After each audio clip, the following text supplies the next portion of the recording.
পুরো দায়িত্ব আমার।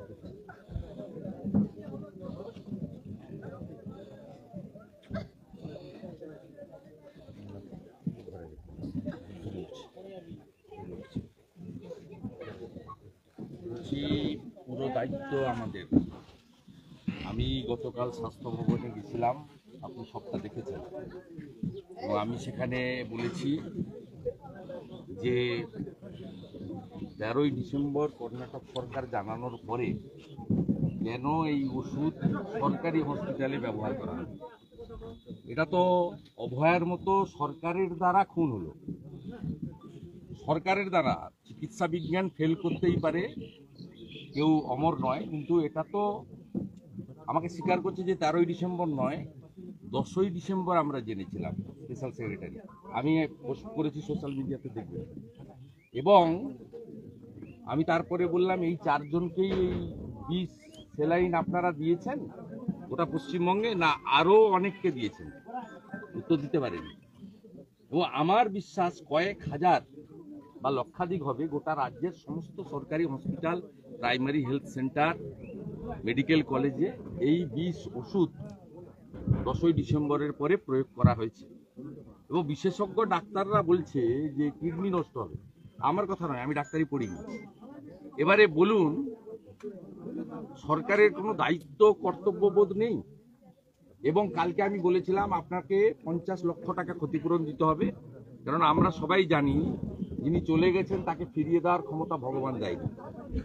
আপনাকে চাকরি দিতে হবে। এই বাচ্চাটার ভবিষ্যৎ কি হবে?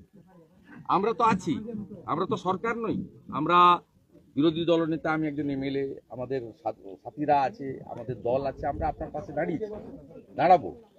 কিন্তু আজকে কলকাতা হাইকোর্টে আমাদের ডাক্তার বিশ্বপতি মুখার্জি এবং কৌস্তভ বাগচি অ্যাডভোকেট মামলা করেছিলেন গত সোমবার।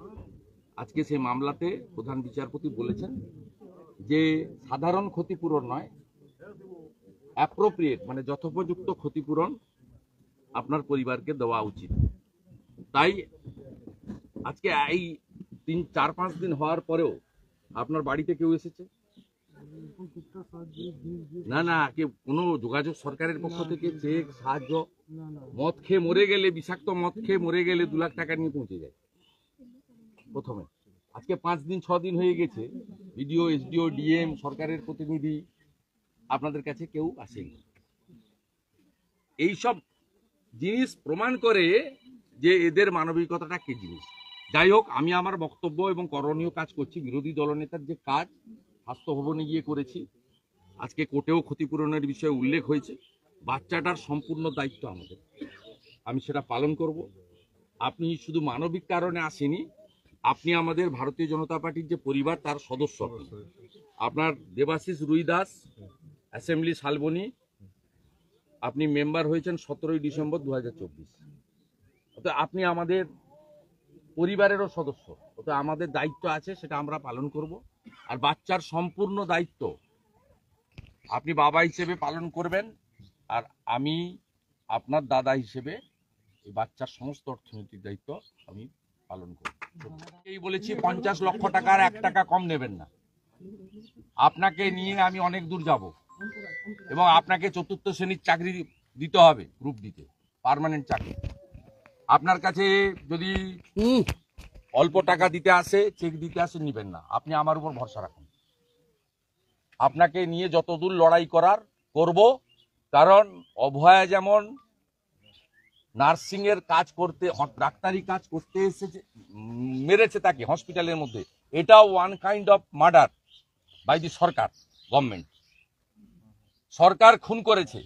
এবং আমি যখন গতকাল বলেছি স্পেশাল সেক্রেটারিকে যে আপনি 13ই ডিসেম্বর কর্ণাটক সরকার এই আরএল, এই ওষুধ কোম্পানি আরএল আপনাকে দেখাচ্ছি, কতজনকে যে দিয়ে ফেলেছে গোটা রাজ্যে কে জানে ভগবান। সব কিডনিগুলো যাবে, তারপরে বলবে কি জানেন, তারপরে বলবে আপনার আছে, সুগার আছে, ক্রিয়েটিনিন বেশি, এই যে আরএল। আমি বলছি না, মার্ডার ছাড়া কি সরকারের দ্বারা মার্ডার? গরিব মানুষ কোথায় যাবে? আমাদের বাড়ির লোক তো হসপিটালে যায় না, প্রাইভেট নার্সিংহোমে যায়। মুখ্যমন্ত্রীর বাড়ির লোক তো হসপিটালে যায় না, বিদেশে যায়, সিঙ্গাপুরে যায়, নিউ ইয়র্কে যায়। আপনারা যাবেন কোথায়? গরিব মানুষ যাবেন, আর আপনাদের সরকার 20 স্যালাইন দেবে? আপনি বলুন। বলুন আপনি, আজকে 1 মাসেরও বেশি সময় ধরে হাজার হাজার পশ্চিমবাংলার রুগীকে এই বিষাক্ত জিনিস দিল, যে ক্ষতি আপনার হয়েছে, বাকি 3 জনও তো অত্যন্ত সংকটাপন্ন। আমরা কোথায় যাবো? সরকারের কাছে, সরকার তো আমাদের সংস্থা। আরে সরকারের যারা বসে আছে উপরে না, এবং আমার পরিবারের লোক প্রাইভেটে যায়, সরকারের কাছে যায় না।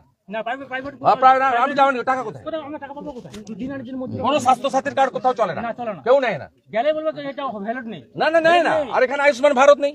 ভাই আপনি একদম সত্য থাকুন, আপনার বাচ্চার দায়িত্ব আমার।